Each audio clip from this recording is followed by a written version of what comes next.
téléspectateurs et bienvenue sur Afro-Kairos.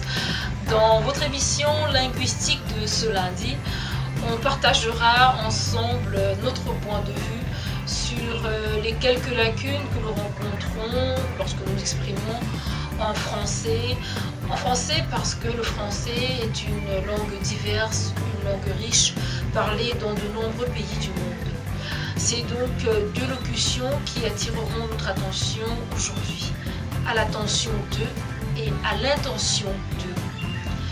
Quelle est la différence entre ces deux locutions? À l'attention de a une dimension très épistolaire. Elle est utilisée essentiellement en tête de lettre lorsqu'un document, lorsqu'une lettre va être soumise à un destinataire afin qu'il puisse y apporter éventuellement une réponse. À l'intention de est utilisée beaucoup plus lorsqu'on fait allusion à une démarche, à une entreprise, à une initiative qui est prise dans le but de faire plaisir à quelqu'un, de rendre honneur à une personne, de rendre hommage. À l'attention de est donc bien différent de à l'intention de. Seulement, lorsque nous nous exprimons, il arrive inévitablement que l'on se trompe. Et on écoute des phrases du genre suite à une longue hospitalisation, une fête surprise a été organisée à l'attention de ma grand-mère.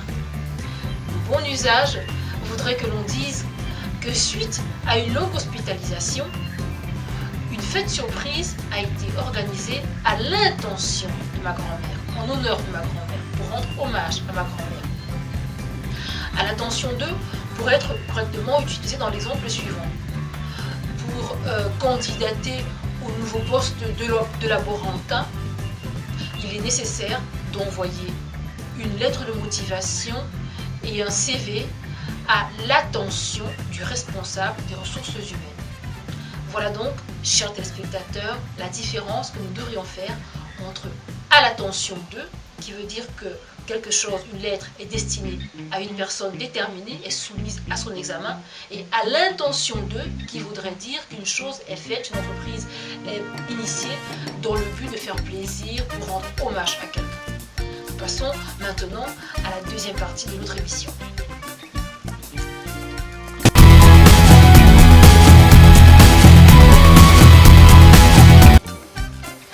Notre quête d'africanisme de ce lundi nous conduit au pays d'une grande dame de la musique africaine, de la diva de la musique africaine. Elle réside aujourd'hui à New York et est âgée de 58 ans.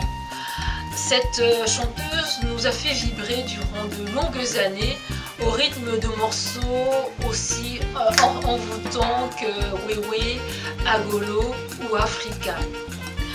Elle est considérée comme la première femme par le magazine Forbes sur la liste des 40 personnalités les plus influentes du continent africain. Vous l'avez certainement remarqué, il s'agit de Angélique Kidjo. Angélique Kidjo est originaire du Bénin et c'est au Bénin que nous rendons ce lundi pour analyser ensemble un africanisme assez répandu, largement répandu en Afrique francophone. Si vous avez l'occasion de vous promener sur les grands axes routiers de Cotonou ou de Porto Novo, vous verrez des groupes de mangemilles fleurir ça et là. Qu'entendons-nous par mangemilles?